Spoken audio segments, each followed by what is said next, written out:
en otro encuentro de Café Mercosur, un espacio para conversar acerca de temas de la realidad política y social, principalmente de Brasil y Argentina. Hacemos Café Mercosur desde Argentina. Osvaldo Di Princio, ¿cómo te va, Osvaldo? ¿Qué tal, Ramiro? ¿Cómo te va? Muy bien. Bueno, el que les habla, Ramiro Quejano Blanco, desde Brasil. Hoy vamos a hablar de un tema que ha recobrado actualidad por los resultados de las últimas elecciones en los Estados Unidos, por las declaraciones de Angela Merkel en Alemania, que es el de la influencia de las redes sociales en la política. ¿No es verdad, Osvaldo? Sí, parecería que fuera la manera moderna o contemporánea de promover cuestiones políticas, y aquellos que primero lo entienden son los que logran sacarle más jugo, parecería también. En realidad siempre existió esto, pero últimamente con los medios omnipresentes y teniendo algunas redes sociales como principal fuente de información para muchas personas, como por ejemplo Facebook o por ejemplo la misma red WhatsApp o Twitter. Hay una cosa que sería interesante tener en cuenta, Osvaldo. Mucha gente no le da la real dimensión que tienen las redes sociales, a pesar de que ahora están un poco despertando a esta nueva realidad comunicativa. Es una noticia que pasó un poco desapercibida, que fue la venta del Washington Post por $250 millones hace 2 años atrás aproximadamente, y en la misma semana la red Instagram se vendió por $1.000 millones. O sea, la red Instagram 4 veces más. Sí, uno de los periódicos más tradicionales y clásicos de Estados Unidos, ¿no? Inclusive el Washington Post se lo vendieron al grupo Amazon, que tampoco es un grupo periodístico, que es un grupo que viene de la internet o sea, esto es como para más o menos darle una verdadera dimensión. A pesar de que últimamente, como habíamos dicho un poco en la presentación, ¿no, Osvaldo? Hay voces de primeros mandatarios mundiales como Obama, que salió ahora a criticar un poco el uso que se hizo en las elecciones que eligieron a Donald Trump, presidente de los Estados Unidos, por causa de la desinformación que las redes sociales pueden producir. De todas maneras, me parecería que Obama también tiene un poco, se olvida de algunas cosas. Si, yo me acuerdo con la primera elección que él gana, inesperadamente, que sale primero candidato y después ya estaba más firme para poder conseguir la presidencia una vez que era candidato por el Partido Demócrata. Su fuerte era andar siempre con su BlackBerry y conectado a las redes sociales y emitiendo información. O sea, ahora descubre la fuerza, el poder de las redes sociales cuando él mismo se sirvió en su momento. Seguramente él pensaba que lo hacía como era lo mejor para Estados Unidos, ¿no? Es interesante lo que estás colocando, Osvaldo, porque Estados Unidos siempre utilizó eso fronteras afuera. No nos olvidemos que quisieron hacer eso en Cuba y no lo consiguieron hacer porque Cuba no tiene conexión a internet. La única conexión a internet que tiene es un cable que va desde Venezuela de 2 megas nada más, por eso que la conexión en Cuba es malísima y que se lo extendió Hugo Chávez. Y que como no tenía acceso a internet, Estados Unidos no pudo entrar en las redes sociales. Se inventó una red social por medio de celulares, que no funcionó porque también la telefonía celular en Cuba no funciona muy bien. Acá habría que diferenciar muy bien. El gobierno cubano acusa de la mala comunicación al bloqueo, pero algunos dicen que también el gobierno cubano se aprovecha de esto para que no haya interferencias externas en la isla, lo cual no creo que sea tan así porque están a 140 kilómetros de Miami, y en Miami hay muchísimas radios FMs que se escuchan tranquilamente. También otros países que tienen cierta restricción al uso de la internet es China y Irán, que son donde en cierta manera se limita la posibilidad de que pase lo que pasó en Egipto. La primavera árabe que empieza en Egipto, ¿no? Empieza en Túnez, pero En Túnez, sí. Todos ocurre más o menos al mismo tiempo y todos tienen más o menos el mismo, para llamarlo de alguna manera, modus operandi. Lo que pasa es que por ahí la de Egipto es como que fue la más trascendente, porque es uno de los países con más habitantes de dentro de los países árabes de África y con una importancia estratégica trascendente. Entonces, por eso Egipto trasciende un poco como como noticia por encima de Túnez o de la misma Libia, ¿no? Más o menos todas estas primaveras árabes funcionaron de la misma manera, Osvaldo. Fueron algunas reacciones contra algunos malestares de la política interna que después son manijeadas por los Estados Unidos y terminan derrocando gobiernos. A 5 años de la primavera árabe vemos que en todos esos gobiernos la situación está o ingobernable, como en el caso de Libia, o con una represión mucho peor a la que se decía que había antes, como en el caso de Egipto, ¿no, Osvaldo? Sí, daría la impresión que todas estas primaveras árabes que florecieron, en lugar de traer beneficio para la población, en realidad fueron muy perjudiciales. El caso de Egipto, que es un gobierno realmente con dotes de dictadura, con signos de dictadura, con persecución a la prensa, persecución a la población, y el caso de Libia, que podríamos decir que no tiene gobierno, que el país está dividido, no tiene un gobierno central. Y lo que es peor, no tiene el monopolio de la fuerza pública. No hay una policía unificada, no hay un ejército unificado, con el cual el país lamentablemente está a merced de las tribus, o sea, de la organización anterior a la institucionalización de Libia, diríamos, cuando en realidad los que mandaban eran tribus. Que sin defender a Gaddafi ni atacarlo, Libia era el país que tenía el más alto índice de desarrollo económico y humano de toda África, el país musulmán donde las mujeres tenían mayor libertad y un país que estaba promoviendo una unidad panafricana, sí, más allá de todas sus cosas, que no vamos a decir que no las tenía, por favor, ¿no? No, seguramente cuestiones criticables debe haber tenido a montones, pero me gustaría escuchar qué piensa ahora la población después de estos movimientos, de estas primaveras, a ver cómo está viviendo ahora. De hecho, diariamente vemos la cantidad de barcos, o mejor dicho, ni barcos, pequeñas lanchas o botes inflables que naufragan en el Mediterráneo huyendo de Libia, cuando antes no se veía. Bueno, y viniendo un poco más para estos lados de latinoamericanos, también hemos visto, por ejemplo, cómo en Colombia fueron utilizadas estas mismas redes sociales con algunos especialistas de Panamá y de Brasil que trabajaron a favor del no, para acercar el acuerdo con la FARC. Exactamente, y en una campaña que era esta nueva palabrita que se pone de moda ahora, ¿no?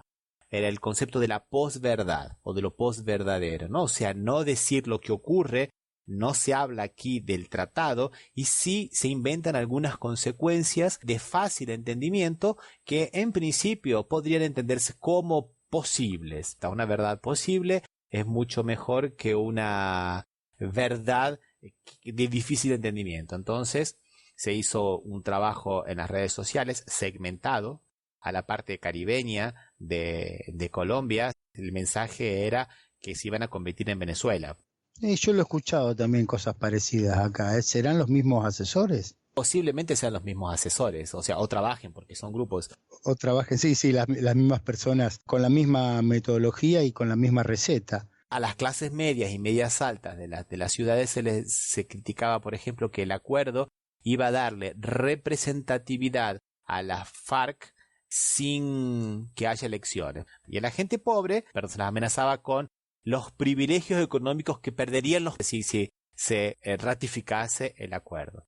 Esto que estamos diciendo no es un invento nuestro, Osvaldo, ¿no? Esto se le escapó al senador Juan Carlos Vélez, que era el encargado de la campaña del no. Y ellos estaban buscando exactamente eso, la indignación. Estaban buscando que la gente saliera a votar, como ellos dicen, berraca, o sea, molesta, indignada. Sí, guiándose por las descalificaciones y no por datos certeros o verdaderos. O sea, solamente tenían en cuenta la descalificación. O sea, pero es muy sintomático porque la guerra civil, podríamos decirle, o el conflicto en Colombia tiene 50 años ya y la gente indudablemente no quería seguir en ese conflicto. Y una vía de solución se la descarta por escuchar a todos estos adalides de la posverdad.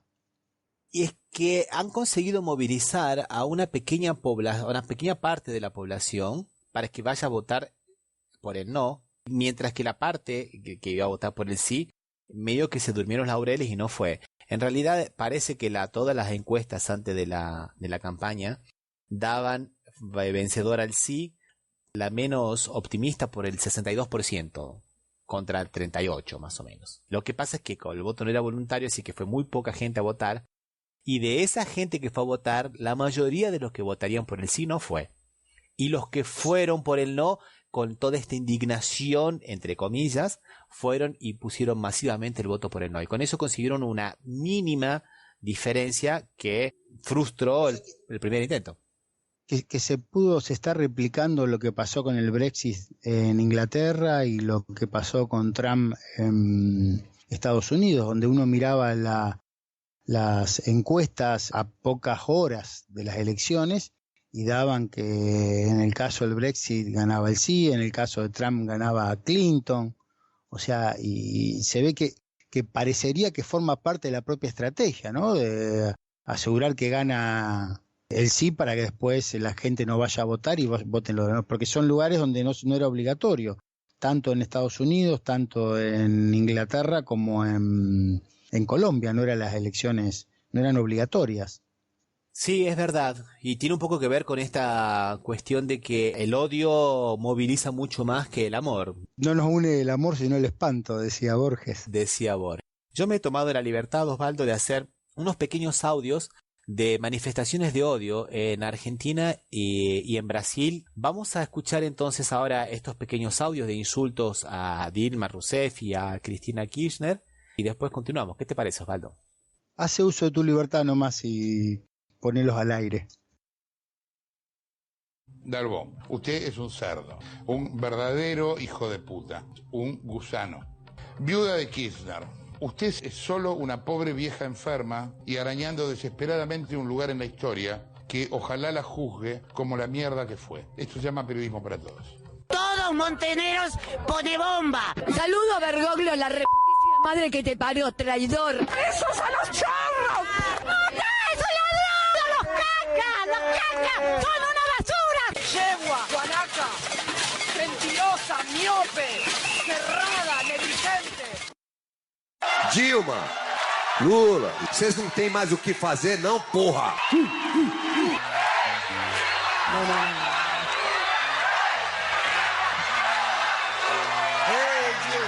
Dilma é um caralho! Vagabundo! Vagabunda! Vagabunda!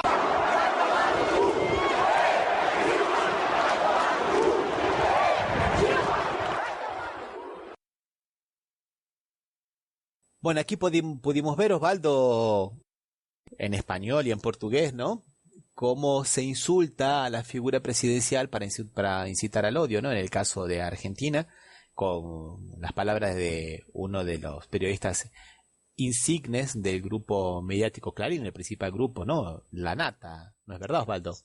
Sí, una estrella mediática del grupo Clarín. Y bueno, después la gente es normal que siga esta onda de odio. Esta onda de odio no se da únicamente por las redes sociales, sino se retroalimenta. Y hay personas que son representativos de la opinión pública, como vimos La Nata, o el caso de Fabio Junior, que es un cantante que es como si fuera un Palito Ortega de Argentina, Osvaldo, cantando en Nueva York en una fiesta muy brasilera que es el Brazilian Day, que es un día donde los músicos de Brasil se presentan en una especie de mega evento en la calle que se hace en Nueva York, y él mismo insultando a la presidenta Dilma, incitando al insulto.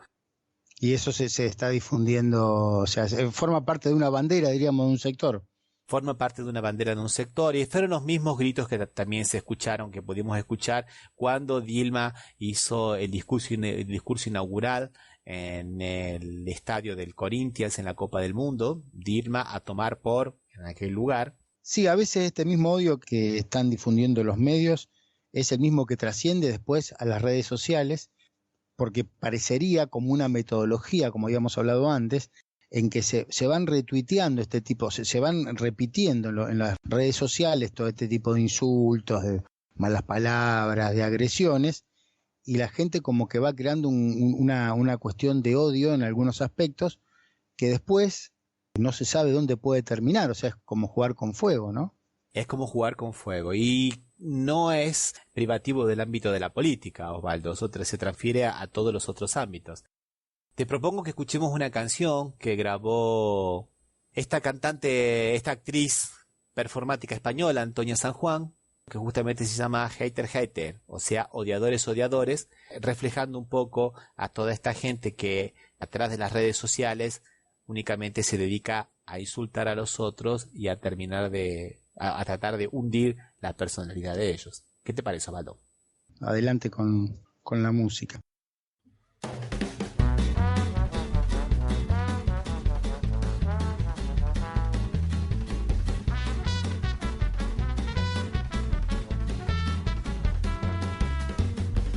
Mediodía me despierto y no tengo nada que hacer.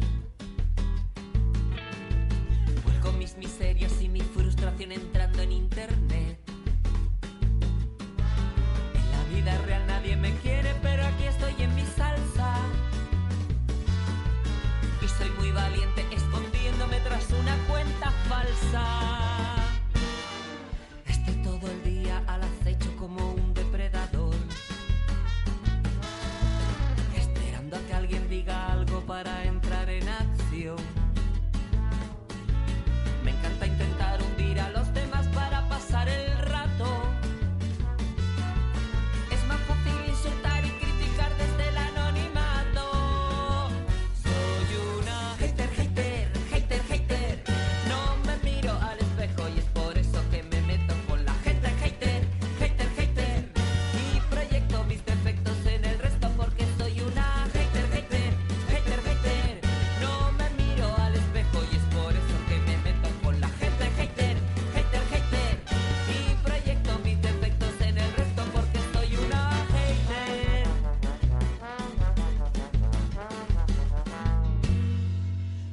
discrepe y no opine como yo es subnormal. Tengo claro que lo que yo diga es la única verdad. Mi vida solo tiene sentido si me meto en otra ajena, pues la mía es tan triste y vacía que estas cosas me la llenan. Pongo a parir cualquier detalle que haya en una red social. Si estoy de acuerdo me da igual, finjo que me parece mal. No me importa ser incongruente o caer en contradicciones, porque aquí mi único objetivo es tocar bien los botones. Hater, hater, hater, hater. No me miro al espejo y es por eso que me meto con la gente hater, hater, hater. Y proyecto mis defectos en el resto. Guarra sucia, golfa, puta, zorra malnacida. Y aunque no te conozca te voy a joder la vida. Vete a la mierda, asquerosa, adiós, chao, chao. Clic, enviar. Oh, qué gusto me he quedado. Hater, hater, hater, hater. No me miro al espejo y es por eso que me meto con la gente hater, hater, hater. Y proyecto mis defectos en el resto porque soy una hater, hater, hater, hater. No me miro al espejo y es por eso que me meto con la gente hater, hater, hater. Y proyecto mis defectos en el resto porque soy una amargada.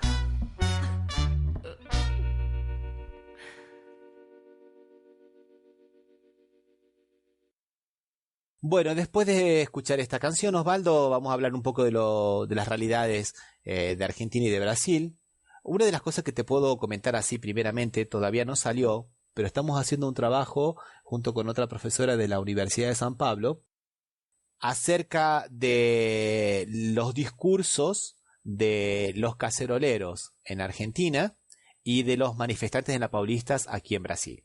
Y podemos ver que el odio es el común denominador y que los ejes del odio son muy pero muy parecidos. Entonces, en ambos nosotros encontramos insultos tanto a Cristina Kirchner como a Dilma por los mismos motivos. Falta de libertad, comunismo, hasta cosas sexuales en ambos casos.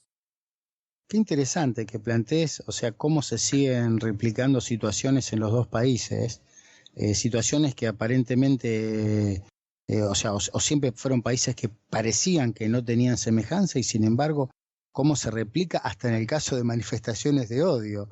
Lo único que me queda por preguntarte es cuándo lo van a publicar, Ramiro. Estamos en deuda porque tenemos que haberlo terminado, pero posiblemente lo terminemos en marzo o en abril.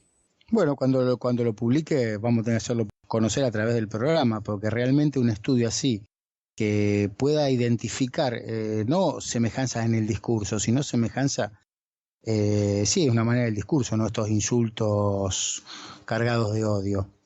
Con los mismos ejes temáticos. Los mismos ejes temáticos, inclusive hasta, digamos, una misma estética. Por ejemplo, en el caso de Argentina se utilizaba mucho el juego de palabras con la letra K. Entonces, corruptos con K y todo con K. Aquí se utilizaba, por ejemplo, el PT. Entonces colocaban incompetentes y el PT marcado. Las imágenes de la cárcel, por ejemplo, Cristina tras las rejas, Dilma tras las rejas. Pareciera que hubieran sido hechos en una misma fábrica en serie, cambiando los colores y cambiando los papeles. Vamos a ver cómo comenzó esto un poco en Argentina, Osvaldo, porque en Argentina empezó antes que en Brasil, ¿no? Sí, en Argentina tuvo varios momentos. Un momento quizá primigenio fue cuando empezó el problema con el campo, en la 125. Y después, en el 2012, fue que empezó a desarrollarse con más intensidad y siempre hubo como una idea o como una versión que muchos de estos movimientos, que acá se llamaban anti-K o contra la cretina o basta de la cretina o que se vaya la yegua, qué sé yo, tenían varias maneras así creativas de llamarla, siempre hubo una idea de que estaban conducidos por algún poder atrás que nadie sabía. Hace poco, hará unos 2 o 3 meses, hubo una persona, Marcelo Morán, que administraba una de estas páginas de Facebook, en este caso, una página de Facebook, que se llamaba El Anti-K, también muy creativo el nombre, que salió a denunciar que en realidad que ellos tenían alguna intencionalidad política cuando empezaron con, no una intencionalidad política de querer plantear sus ideas, sino que en realidad lo que estaban haciendo era difundir una idea política en un sentido, ¿no? Que era favorecer al PRO. E inclusive que él también acusa que en un primer momento era estar en contra del gobierno y contra la corrupción del gobierno, y que después empezaron a aparecer algunas otras figuras del PRO a cooptar esos movimientos y que a él lo dejaron de lado y un poco perdió también la página, ¿no, Osvaldo? Esa persona. Sí, inclusive él dice que la pierde cuando discute con la que queda al final como administradora, que es Mariana Torres, que queda como administradora de la página del Anti-K, la pierde cuando él quiere también hacer lo mismo juego irónico o discursivo o agresivo, hacerlo con algunas cuestiones o posiciones de Mauricio Macri. Ahí va perdiendo poder hasta que deja de ser administrador de la página.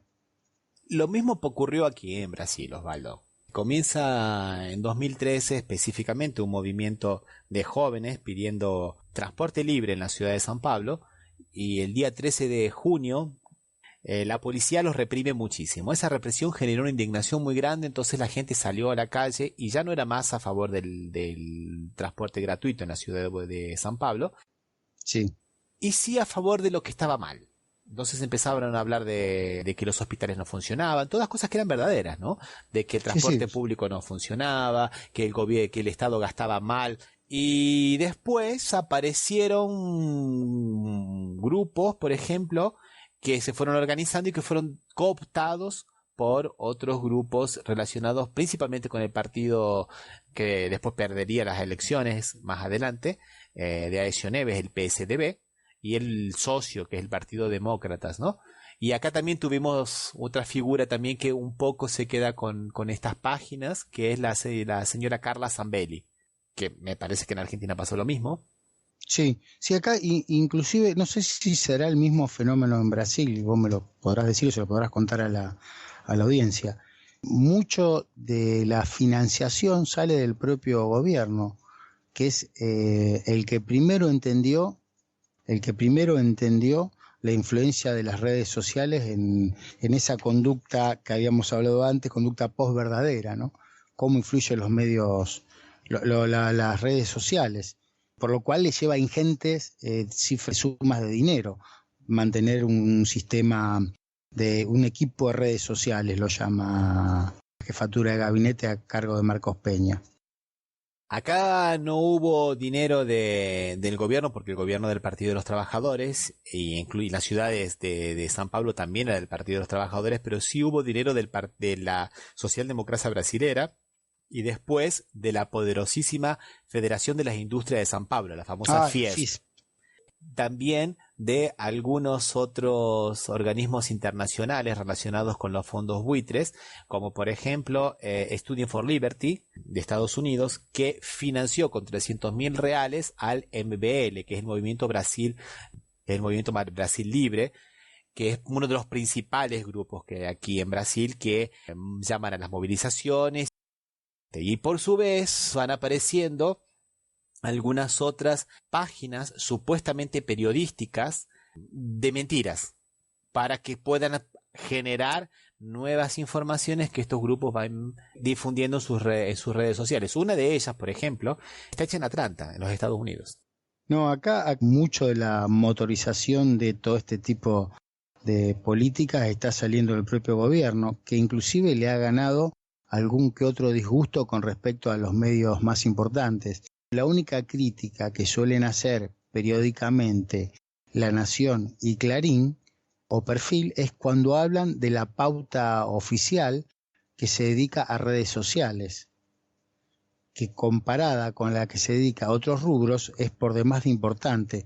Calculan que solamente de jefatura de gabinete el presupuesto en pautas para redes sociales es de 87 millones de pesos.